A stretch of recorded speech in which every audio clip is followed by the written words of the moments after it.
امشب توفیق حضور در این مراسم بسیار مبارک و ارزشی در جمع صمیمی برادران و خواهرای عزیز و نور چشمانمون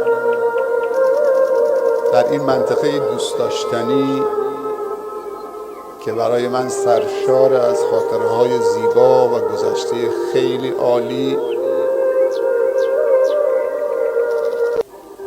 و همچنین این روستای کوچک بزرگ، روستای کوران، باز هم خداوند و بسیار سپاسگزاریم. چرا میگیم سپاسگزاریم؟ چون دوباره نیاز داریم به چنین جلساتی، چون محتاج نعمتها و الطاف و توفیقات و عنایتهای رب العالمین هستیم، چون نیاز داریم، نیاز به سپاسگزاری و شکر داریم. این قدر شناسی و سپاسگزاری است که نیاز انسان رو برآورده میکنه، نعمتها رو به کام میکنه،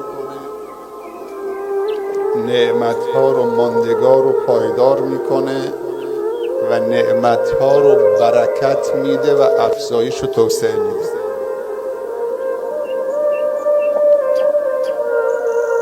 پس ما نیاز به شکر داریم چون نیاز به نعمت داریم.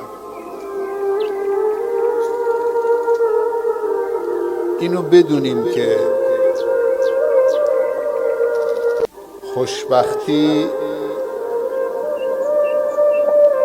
در اینه که باور داشته باشیم هر چی خدا به ما داده بر اساس رحمتش داده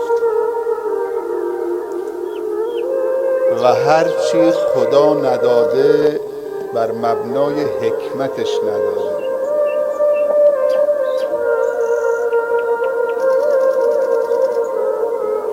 حسرت نیازهای و خواسته هایی که تحقق پیدا نکرده سبب یا مانع لذت بردن از نعمت هایی که تحقق پیدا کرده نشه. در حسرت نداشته هامون لذت داشته هامونو نابود نکنیم و از داشته هامون غافل نشیم. خیلی وقتا قدر نعمت هایی که داریم نمیدونیم، دلمون مشغول به چیزهایی که نداریم. اون چیزی که ندارید که ندارید، اون چیزی که دارید هم ازش غافلید، از دست دارید میدید. پس شدی بیچاره و بدبخت و مفلس واقعی. همه ما سرمایه داریم، سرمایه که فقط درهم و دینار نیست، همه من سرمایه داریم، همه من غنی هستیم، همه من منعمیم، بهره‌مند از نعمت‌های خدا. در حسرت چیزهای جانبی که نداریم، نعمت‌ها رو که داریم پایمال نکنیم. امشب دوباره یکی از شب‌های پرخاطره هست، پرخطر نیست، پرخاطره. مجالس خوب، برنامه‌های خوب، جمع خوب، و دوست داشتنی، اینا واقعا هیچ چیز معادلش نیست. حالا سببش تولد عزیزی باشه، سببش جشن عروسی باشه، سببش درگذشت عزیزی باشه، فرقی نمی‌کنه. همونطوری که زندگی و زنده بودن و تولد جزء زندگی ماست، مرگم جزء زندگی ماست. انسان اگر نمیرد کامل نیست. مردن انسانم جز کمال انسان.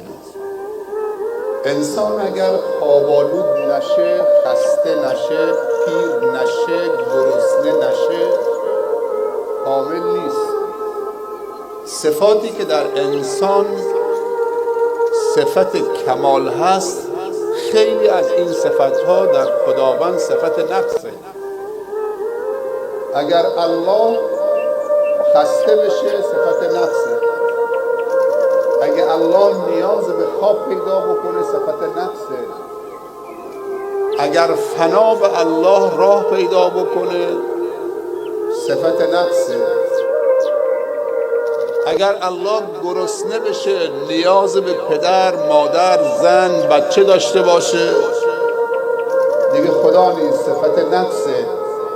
ولی نیاز من و شما به پدر، به مادر، به زن، به فرزند، به غذا، به اکسیژن، به خواب، اینا صفت کمال انسانی است. پس مرگ و زندگی هر دو جزء کمال انسانی است و جزء زندگی ما و شماست. هر مناسبتی که ما رو دور هم جمع بکن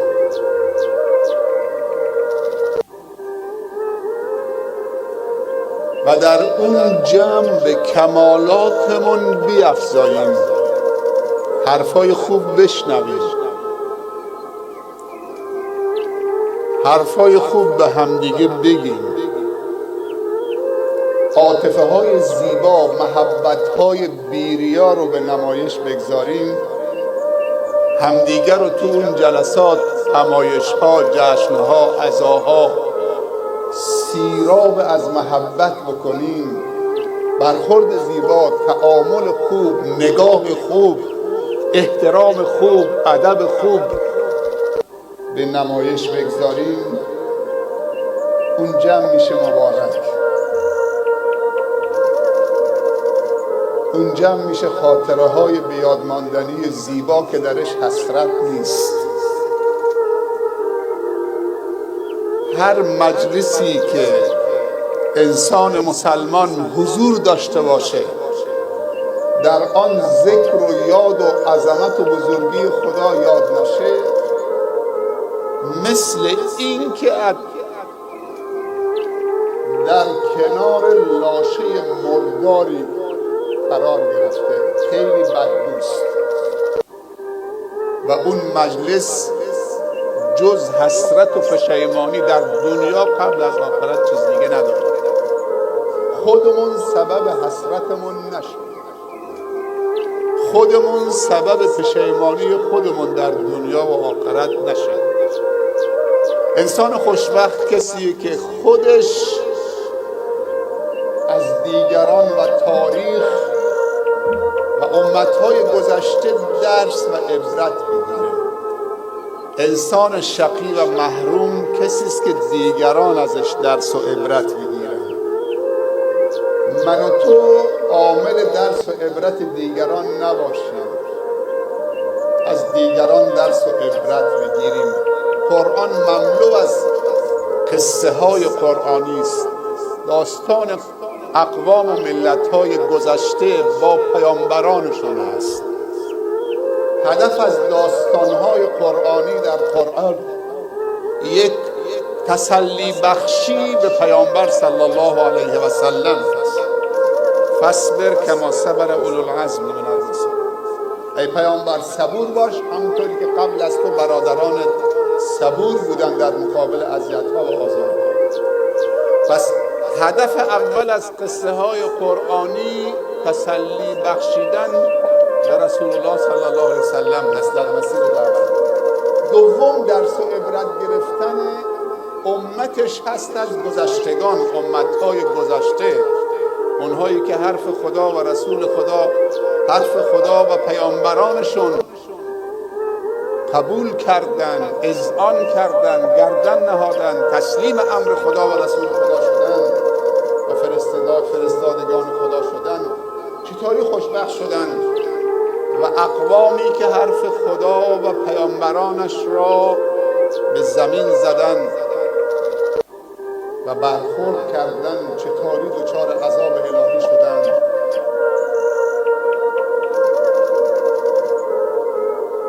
پس ما هم مد نظر داشته باشیم که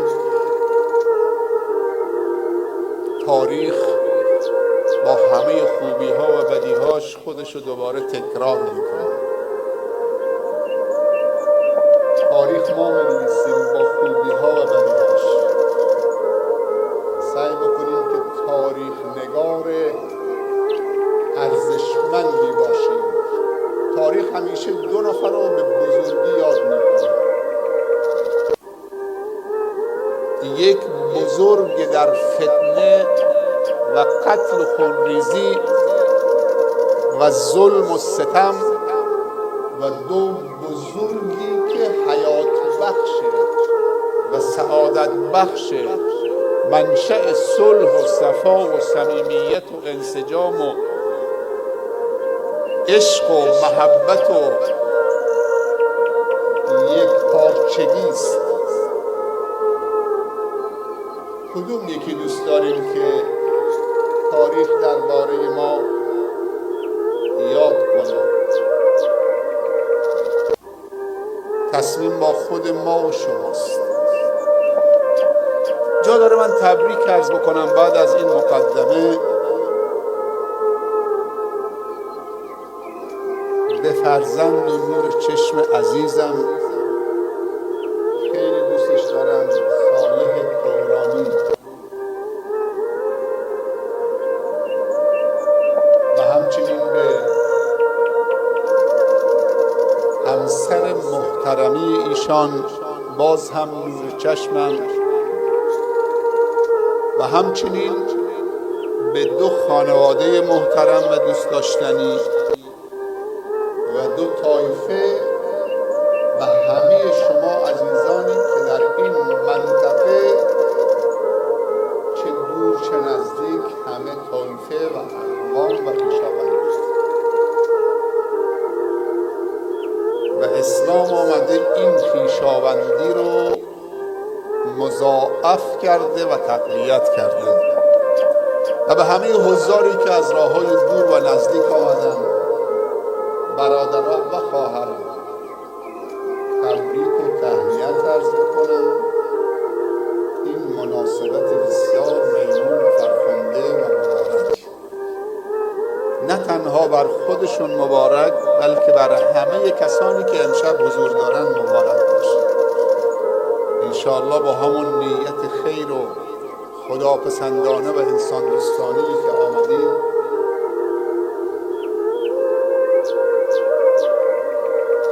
با دست پر به خانه هاتون بر بگردید و زندگیتون سرشار از کمالات انسانی و ایمانی و اخلاقی و معنویت و موفقیت و سعادت و خوشبختی و روسپیدی و سربلندی و خاتمه به خیری، هم برای خودتون، هم برای خانوادتون، هم برای فرزندانتون و همه دوستان و علاقه‌مندان. بگید آمین.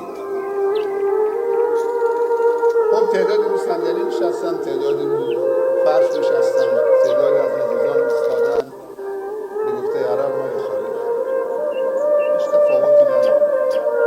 جمع وقتی درش تواضع هست، توهین نیست، کسی احساس نمی‌کنه که در این جمع اونایی که رو صندلی نشستن اونها رو یه نگاهی دیگه داشتن، اونهایی که رو زمین نشستن، اونهایی که ایستادن روی تکه بلوکی نشستن، پاشنه در نشستن، تکیه به دیوار پشت بام. تفاوت برنامه‌های سالم و اسلامی تواضع است. کسی نیامده از کسی اینجا نکته بگیره، دنبال نکته نیستن، به خاطر هدفی آمدن، حتی دنبال شام و شیرینی هم نیستن. خیلی وقتا تو مراسم‌های بزرگ، تو چنین مراسم‌های سخنرانی که تمام میشه، چه مردم میرن شیرینی هم میمونه رو دست. این حسنه. یه وقتی یه دعوتنامه فرستاده بودن، دعوتنامه زراق و براق، خیلی پر زرق و برق بود. در یکی از هتل‌های مطرح بندر عباس دعوت عروسی نوشته بودن. این دعوتنامه و یک کوپن شام، صرف شام تو دعوتنامه. این دعوتنامه و این کوپن صرفاً برای یک نفره بدون بچه. مثلا هتل هرمزه، اگر کسی 6-7 تا بچه‌شو، خانمشو، خواهرشو، همسایه‌اش با خودش ببره، خب این واقعاً توهین به تو داره میکنه. خودت بیا بدون بچه‌هات. خیلی توهینا. به ظاهر تو هتل هرمزه یا تو هتل هماس یا تو هر هتلیه، چون هر کورس شام اون عروسی 100 تومن پای ما در میاد، فقط خودت بچت نخوره. ولی این عروسی ها اگه 10 نفرم با خودت بیاری بدون دعوتنامه، خوشحال تر میشن. ما وقتی تو محلمون، تو خونمون عروسی این چنینی برگزار میشه، اولین مهمانهای ما وقتی دروازه ساعت اول میان، فرزندان افغانی ما هستند، بچه های بلوچمون هستن که همسایه ما هستن. میبینید 50 نفر از اون بچه های کوچک صندلی نشستن، زودتر از بزرگتران.